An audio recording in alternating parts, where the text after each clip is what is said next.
A crying Apache girl begged a cowboy to follow her home.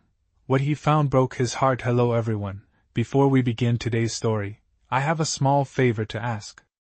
Please hit subscribe and turn on the notification bell so you never miss our channel's new videos. It's quick, free, and the best way to support us in bringing you more dramatic stories. Your support means the world to us. Where are you watching from? Drop your city or country in the comments below. Thank you very much. Now, let's return to our main character. His name was Ethan Cole, a quiet cowboy who measured his days by the length of shadows and the sound of leather creaking in the sun, a man who kept his life simple because anything complicated had a habit of leaving scars. Late afternoon found him riding a narrow trail just outside a dry wash, the air warm enough to sting the lungs, the sky stretched wide and pale like a promise that never quite came true. Ethan was headed home with nothing urgent on his mind, counting the miles by instinct, when a sound reached him that didn't belong to the land, not the wind, not a bird, not the soft scrape of hooves, but a thin, broken crying that seemed to carry its own weight.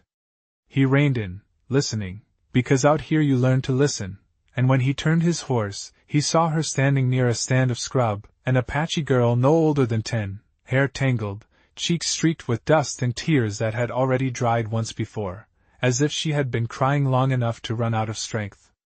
She didn't run when she saw him. She didn't hide.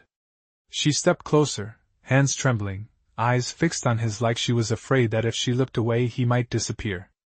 Ethan stayed where he was, boots still in the stirrups, careful not to move too fast, careful not to say the wrong thing, because he knew how the world looked to a child who had learned to be afraid. The girl lifted her chin and spoke in a voice worn thin by fear and hope, pulling in opposite directions, asking him to follow her home, not demanding, not explaining, just asking as if the answer mattered more than the reason. He noticed the small details. Then, the way her shoulders sagged with exhaustion, the way her feet were bare and cracked from walking too far, the way her eyes kept searching the empty space behind him, like she had already asked others and been left alone. Ethan thought of turning back, of telling himself it wasn't his business, that the land was full of stories that ended badly for men who tried to fix things they didn't understand, but the girl's hand reached for his sleeve and stopped just short, a silent question hanging there. He swung down from the saddle and knelt so they were eye level, the dust warm against his palms, his hat shadowing his face, and he told her his name, slow and gentle, because names mattered when nothing else did. She nodded as if she'd been holding her breath for that moment, then turned and began to walk, trusting him without looking back, trusting that he would follow. Ethan led his horse beside her, matching her pace, every step taking them farther from the trail and deeper into a quiet that felt heavier than it should have been, and with each mile he felt a pull in his chest he couldn't explain, a sense that this wasn't a favor he was doing, but a crossing he couldn't undo, the kind that changes the measure of a man without ever raising its voice. Ethan Cole walked beside the girl as the sun slid lower, stretching their shadows long and thin across the cracked earth, and he became aware of how quiet she was, not the shy quiet of a child, but the careful quiet of someone who had learned that words could cost more than they were worth. She did not ask his name again. She did not ask where he came from or why he followed. She simply moved forward with small, steady steps, as if the path itself mattered more than who walked it with her. Ethan noticed how she favored her left foot, how she paused every few yards to catch her breath, and how her eyes kept lifting toward the horizon, measuring distance the way grown people did when they were afraid of arriving too late. The land around them changed slowly, scrub giving way to scattered cottonwoods, dry ground softening near a narrow creek bed that still held a thin ribbon of water reflecting the sky. Ethan loosened his reins so his horse would not startle her, and he kept his voice low when he finally spoke, asking if she was thirsty. She nodded once, almost surprised by the question, and drank carefully from his canteen, wiping her mouth with the back of her hand before returning it like something precious she was afraid to damage. He could see now that she wore a small beaded cord around her wrist, faded with age, repaired more than once by hands that knew how to mend instead of replace, and the sight of it stirred a feeling he did not have a name for, something close to guilt and respect braided together. They walked another half-mile before she stopped, turning to look at him fully for the first time, studying his face the way elders did when they weighed truth without words. Her eyes were dark and steady, older than they should have been, and when she spoke again she told him her name was Naeli, saying it softly, as if names carried memories that needed careful handling. Ethan repeated it once so she would know he had heard, and she seemed to relax just a little, enough to continue.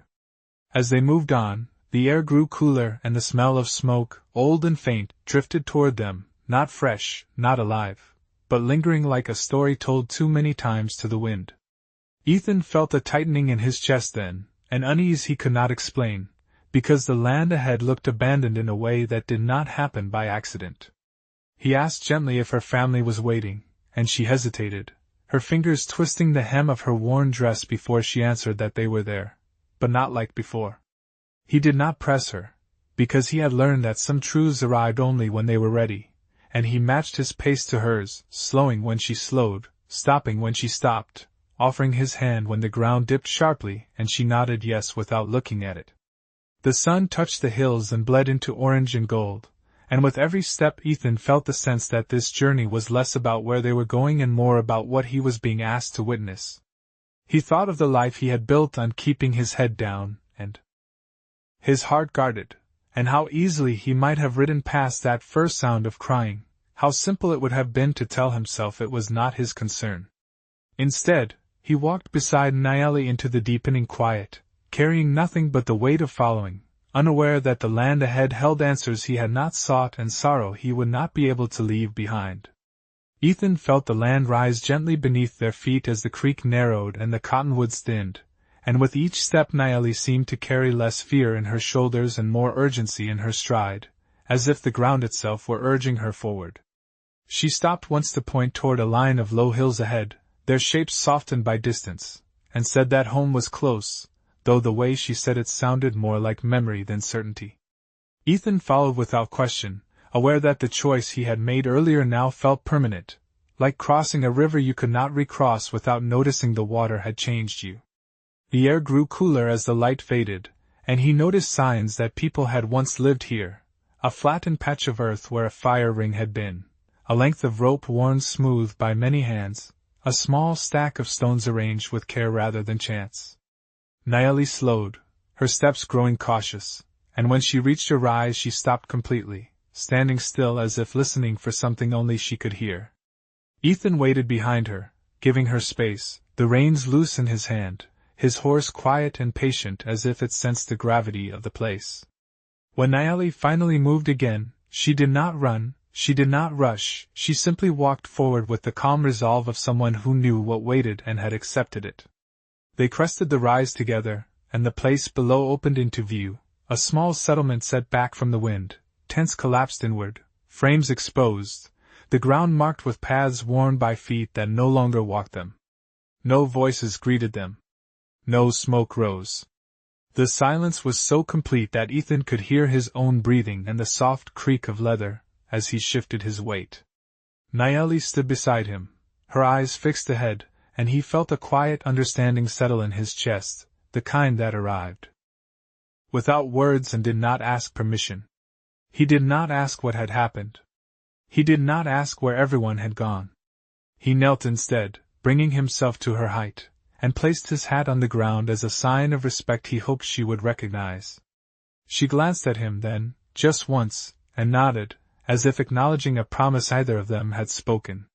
They walked into the settlement together, past belongings left where they had last been used, a cracked clay bowl, a folded blanket worn thin at the edges, small traces of ordinary life that carried an unexpected weight.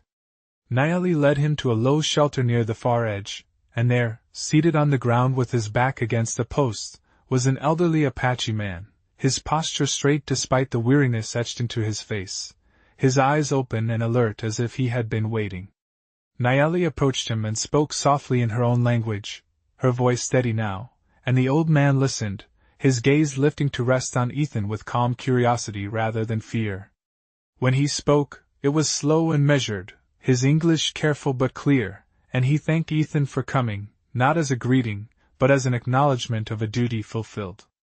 Ethan felt his throat tighten at the simplicity of it, at the understanding that he had not been asked here to fix what was broken, only to see it, to stand witness to lives that deserved to be remembered. He looked around once more at the quiet settlement, the fading light settling over it like a final breath, and he knew then that following Nayeli had never been about saving anyone, but about choosing not to turn away, about staying long enough to let the truth leave its mark. Ethan remained where he stood as the last light slipped away, the settlement settling into twilight like a held breath, and he realized how different silence sounded here, not empty, but layered with memory. The old man introduced himself as Taza, his voice steady despite the years pressing into his bones, and explained that the land had once been full of voices, children running between shelters, women singing as they worked, men returning at dusk with dust on their hands and stories in their throats. He did not speak with bitterness. He spoke the way people did when grief had already done its work and left only truth behind. Nayeli sat beside him, close enough that their shoulders touched, her small hand resting on his sleeve as if anchoring him to the present. Ethan listened without interrupting, because listening felt like the only thing he had been brought here to do, and as Taza spoke of sickness that came quietly and stayed, of hunger that followed when the trade routes went empty, Ethan understood why there were no fresh graves, only carefully marked places where the earth had been turned with patience and respect. Night settled fully then, stars appearing one by one, and a thin breeze moved through the broken shelters, stirring loose fabric and carrying the faint scent of sage. Ethan offered to make a small fire for warmth, but Taza shook his head gently, explaining that the night was kind and that they had learned to conserve what little remained. Instead, they shared a simple meal from Ethan's saddlebag, bread broken into careful portions, water passed slowly, each sip measured, and the act felt less like charity and more like communion. Nayeli ate quietly, her eyes no longer darting with fear, but focused, as if she had completed a task she had been holding inside herself for a long time. When the food was gone, Taza asked Ethan why he had followed, not accusing, not curious, simply asking, and Ethan answered honestly, saying he heard a child crying and could not keep riding.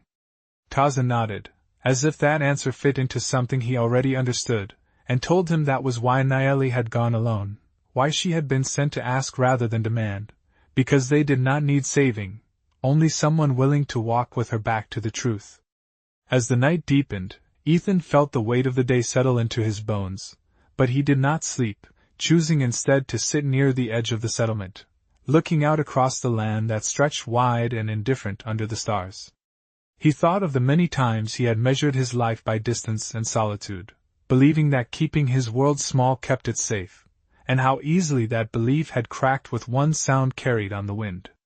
Near dawn, Nayeli joined him, wrapping herself in a thin blanket, and she spoke of memories and fragments of her mother's voice, of laughter near the creek, of mornings when the sun felt like a promise instead of a question. Ethan listened, not trying to shape her words into comfort, letting them exist as they were, because he sensed that what she needed was not reassurance, but acknowledgement. When the first light touched the hills, pale and gentle, Ethan understood that this place would not ask him to stay forever, only long enough to see it clearly, to carry it forward in a way the land itself could not. And as the day began, quiet and unchanged, he felt his heart break not with sudden pain, but with a slow, deep knowing that some losses did not seek rescue, only witness. Ethan spent the morning moving slowly through the settlement, not searching, not fixing, simply learning where things had been, letting each small discovery settle without judgment.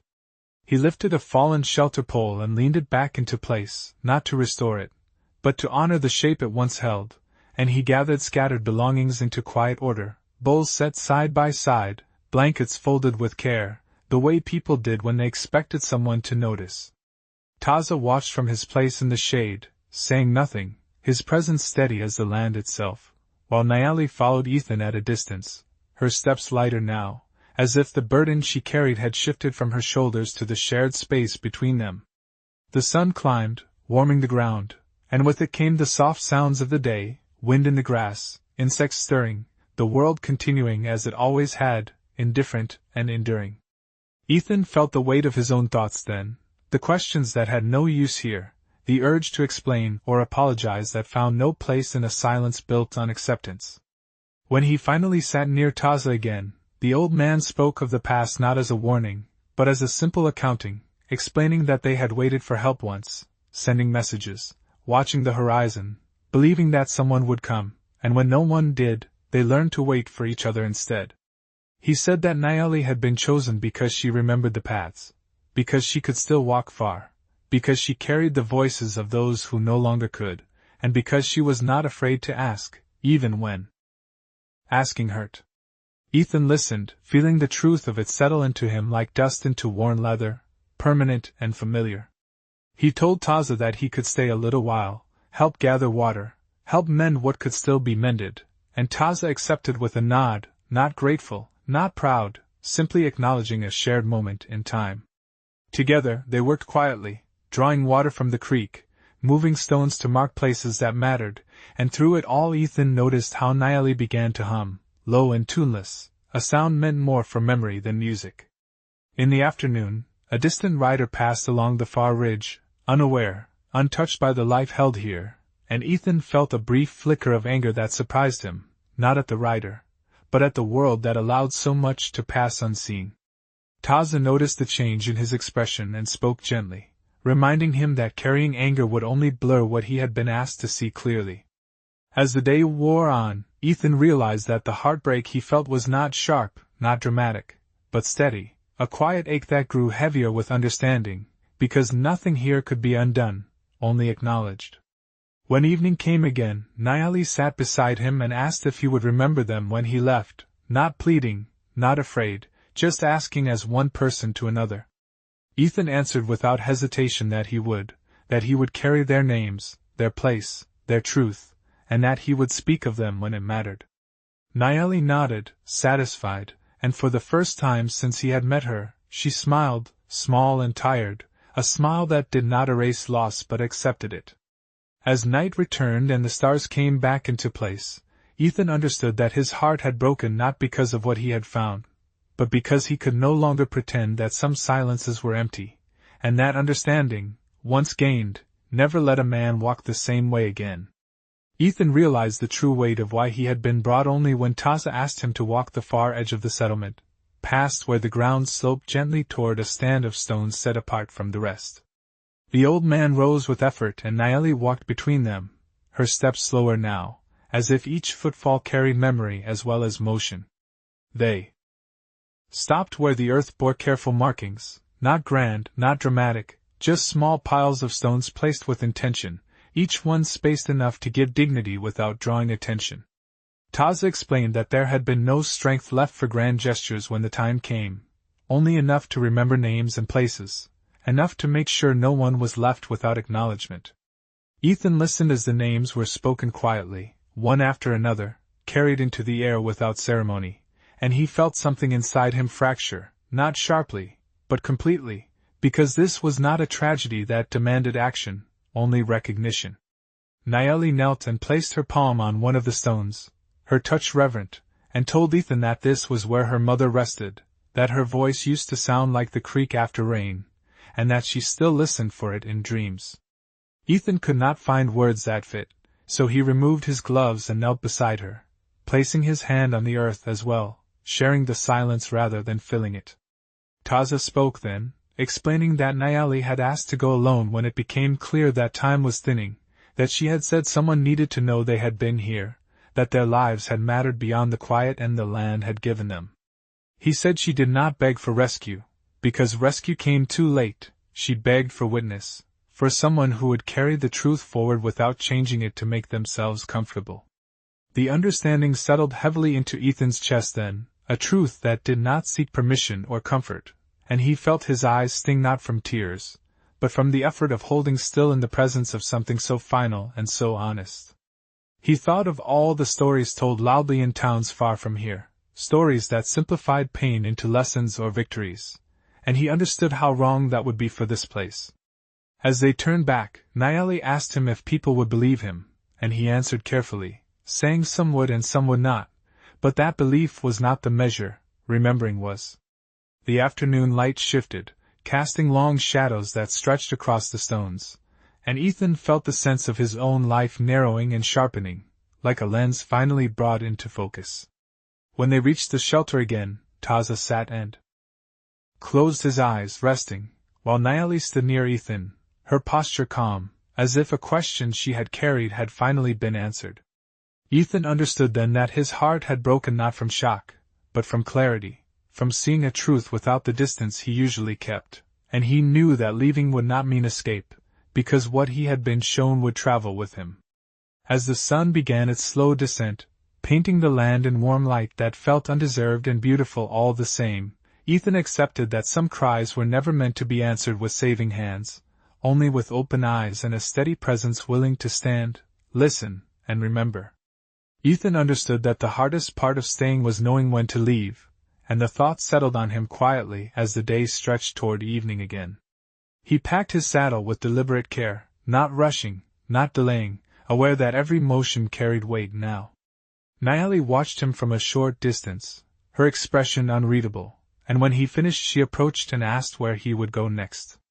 Ethan answered honestly that he would return to his ranch for a time, tend his work, speak when speaking mattered, and carry what he had seen with him whether he wanted to or not.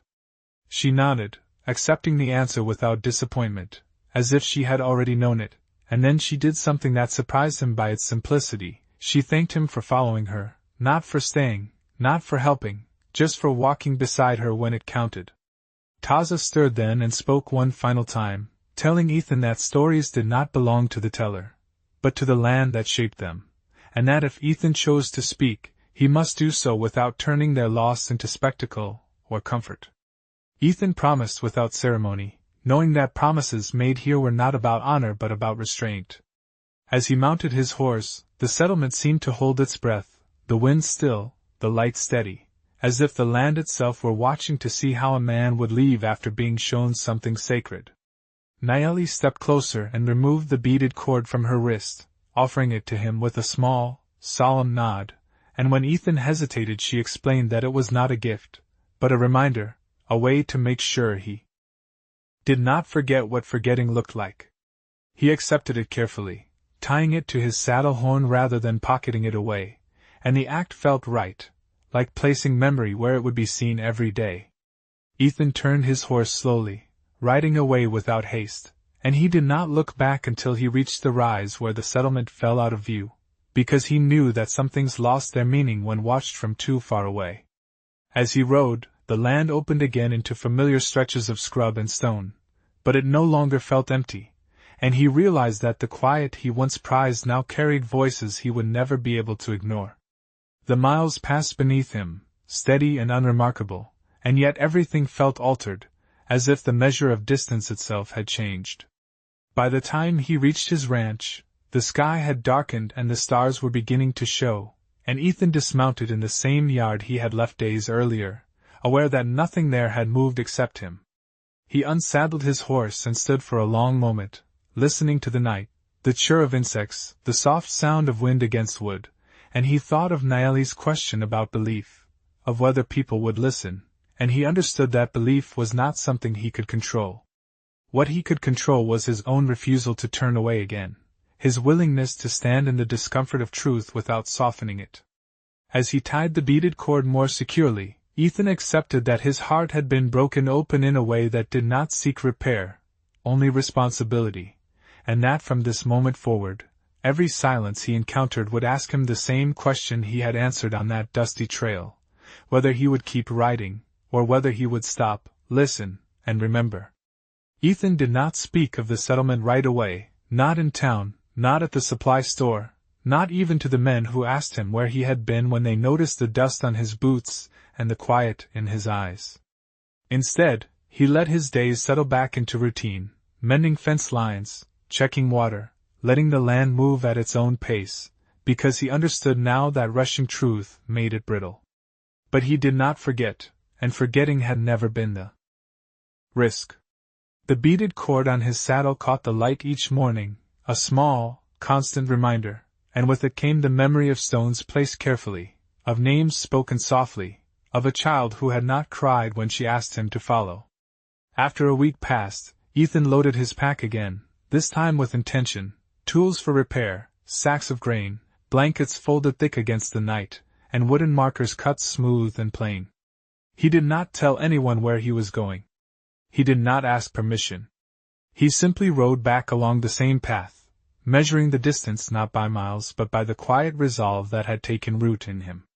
When he reached the settlement again, the land greeted him the same way it always had, open and indifferent, but Nayeli was there, standing near the edge, watching as if she had known the moment he would return. Taza sat nearby, his posture unchanged, his eyes calm, and he acknowledged Ethan with a nod that carried neither surprise nor expectation. Ethan set to work without announcement, reinforcing shelters enough to keep them standing, placing markers where stones had already been set, not to draw attention, but to make sure the wind did not erase what had been remembered. Nayeli helped him, handing tools, straightening blankets, her movements sure and practiced, and in the quiet cooperation Ethan felt the shape of justice as something small and exact, not loud, not admired, but necessary. He stayed only 2 days, long enough to finish what he had brought, long enough to ensure that the place would endure a little longer, long enough to show that returning mattered as much as arriving.